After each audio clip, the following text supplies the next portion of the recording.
Hey guys, I wanted to talk to you about heart rate monitor watches. So you've seen some of my older videos and I've used different Polar heart rate monitor watches, and I love Polar. I've been with them for many years.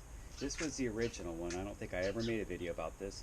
And it was interesting. It actually connected to your computer by infrared. So you plug this thing into your computer and an infrared signal went back and forth from the watch, and then you could analyze your data on your computer. And this is pre-Strava, pre-anything else. It was using its own software that you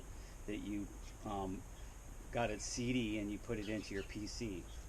It used this heart rate monitor strap to collect the heart rate monitor data, and these straps, would wear out over time. And I think this is even before you could replace the batteries. You just have to buy a whole new strap.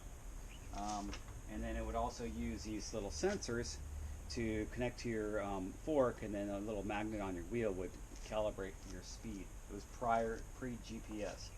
So this lasted for many years. I originally bought it for like $200 and something, and I loved it. And I got it repaired a couple times. Probably wasted another $100 repairing it because electronics come outdated. But I just wanted to keep it going, and it was really cool that it was collecting all my data, putting it on my computer. I can analyze my data. I could look at my rides last year compared to this year. Was my time better? Was my time worse? Where was my heart rate at? What was the temperature? This collected the temperature. It did a lot of different things. It was very useful at the time. And then I taught my spinning class, and I was teaching people how to train in their zone. Then I got this about 5 years ago. This is this was the S710 or S720, I can't remember exact model. This is the M400, and this added a bunch more features. Not only, and it's still working, it added the GPS is in the watch. It added where they were using their Polar Flow app, and you can connect it to your phone by the Polar Flow app. I still have the Polar Flow app on my phone, and the Polar Flow app, I don't have it right now. Right now I'm using the Polar Beat app, but I was using it on my phone until I'll get to that. So anyway, it's a little bit slower. The processing was a little bit slower, and it doesn't have a wrist sensor for picking up your heart rate. It still used one of these straps, and then eventually I ended up getting different types of straps over the years. You can see I got a lot of them. And one thing about the Polar straps, they were never that expensive. They were like $60. Maybe a real expensive one was like $80 or something like that. And this one, here's one that I got, my latest one.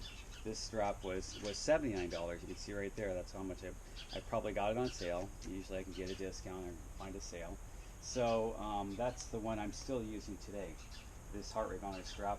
And I've been using that heart rate monitor strap with the Polar Beat app, and that's what that looks like, and that's the Polar Beat app. And this, you kind of bypass using a watch. You just put this in your pack, and then it's going to collect your data in the pack, and it collects a lot of data. It's really nice. So then I decided, well, I want something that has heart rate on your wrist. So I got this Polar M.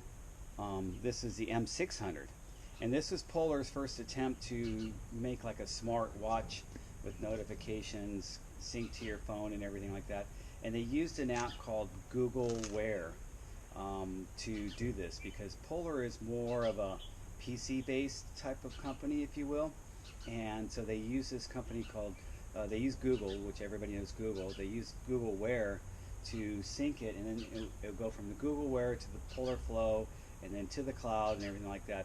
Well, this never held a good connection. I was constantly resetting my watch, restarting my phone, and always having issues with it, till finally I just got fed up with it, and it just didn't work. And I master reset it and put in all my data again and synced it all over again, and that's a long process, and it's not really a seamless process, and it's kind of tedious. The touch screen was never good, so I stopped using that, and then I just resorted to just using the Polar app on my phone, the Polar Beat app, and then collecting the data. Like here's my ride the other day, and collecting the data on each ride with my Polar Beat app, and then that goes to the cloud.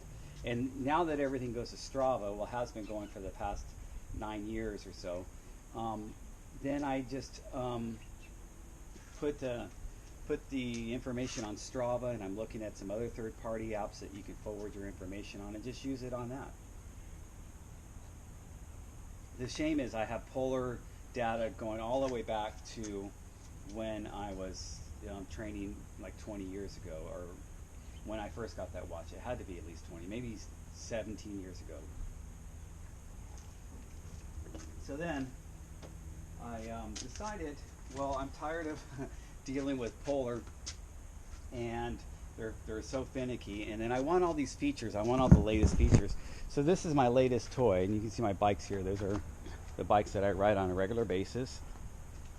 And I got this Garmin, and this is the Garmin 530, the Edge 530. So the Garmin Edge 530, I haven't even took the cellophane off yet. So as you can hear, it'll chirp as it lights up. So this, the only thing about this Garmin 530, Edge 530, or having something like this, is it's exposed because it's out on your bike like this. I'm thinking when I go mountain biking, I'll probably just put it in my pack. I don't really need to see it. On a gravel bike and on my road bike, then it doesn't really matter.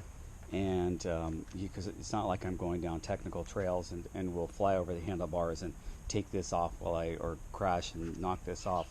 Of course, on my mountain bike, I've crashed many times, and and you just never know. So anyway, that's just what I wanted to update you guys on. That I did switch. I'm kind of divorcing Polar, in spite of all these watches, in spite of all this stuff. I'll probably use this sometimes because it still works, and it can connect to my heart rate monitor strap, and if I really want to collect data that way. But you know, now that I can do it on the app, then it makes the watch obsolete, because if I'm not looking at the data on my handlebars, then what's the point? I might as well just put it in my pack. So this I was strapping to my handlebars, but then the straps got messed up, and Polar makes proprietary straps. So I'm on the search for a new heart rate monitor watch. I'm deciding whether I want to stay with Garmin now that I've jumped ship from Polar and I went over to Garmin. Do I want to stay with Garmin and get a Garmin watch?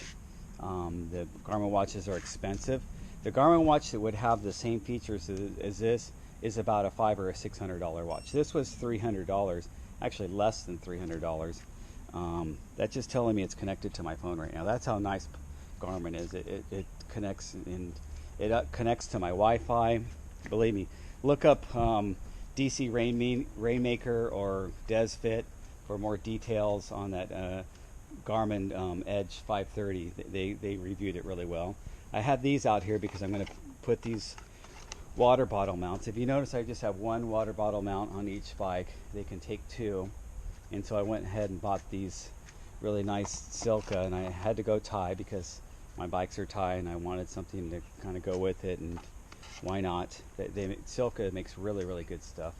This is my water bottle. You guys, I drink this whole water bottle before breakfast, for having my breakfast, and it's 1.8 liters, so that's part of my healthy routine. Anyway, thanks for watching, and I just wanted to give you guys an update about my Polar watches and my experience with Polar. And sorry, Polar, bye Polar. I'm going to Garmin now, and I'm not sure if I'm going to do a Garmin watch. I might do a Coros watch, because the Coros watches look like they're really nice, and at the same price point, you get something that has a little bit better material. The watch is made with really nice titanium and high-end material, as opposed to a Garmin watch at that price point is like $1,000 Garmin watch. I'm not going to spend $1,000 on an electronic digital watch. I think it's reasonable to spend around $500, because you get all the features with $500. But when you go north of that, you realize you're really getting into why spend all that money on something that's going to get outdated. So I'll talk to you guys later, and thanks for watching.